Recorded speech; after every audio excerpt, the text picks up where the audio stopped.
Good morning. This is Pastor Brian. We are reading a chapter of Job a day. Today, chapter 22. I'll be reading from the Common English Bible. Feel free to follow along in your own Bible or just listen as we read chapter 22. Then Eliphaz from Teman answered, "Can a human being be useful to God?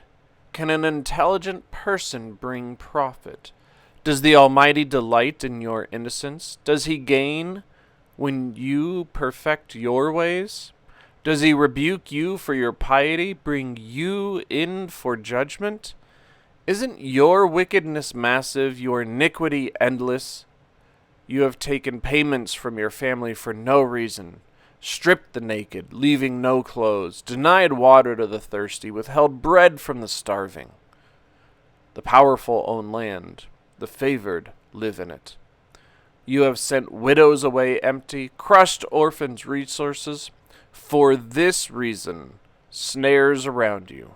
Sudden dread brings panic to you, or a darkness that you can't see. Rushing water will cover you. Isn't God in the heights of heaven? See how high the topmost stars are? You say, what does God know? Can he judge through thick clouds? Clouds conceal him so he can't see while he walks on heaven's rim.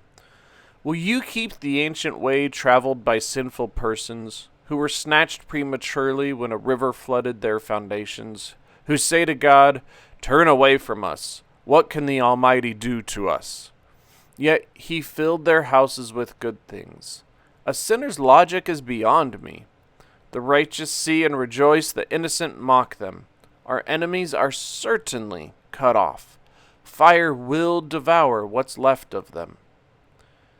Get along well with God and be at peace. From this something good will come to you. Receive instruction from his mouth. Put his words in your mind. If you return to the Almighty, you will be restored.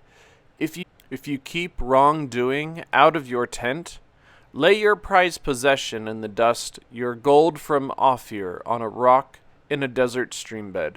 The Almighty will be your prized possession, silver piled up for you. Then you will take pleasure in the Almighty. Lift up your face to God. You will pray to him, and he will hear you. You will fulfill your solemn promises. If you decree something, it will stand. Light will shine on your ways. When they're humbled, you will say, cheer up. God will rescue the lowly. He will deliver the guilty. They will be saved by your pure hands.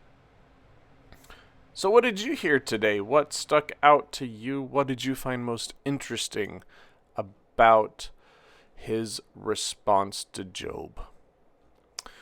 So what I think Eliphaz was doing for part of it was pointing out specific things that Job had done. So he went from kind of a general, you've sinned, you should repent, to this final response from Eliphaz by him saying, no, here are the ways that you've sinned, and here are the ways that you need to repent.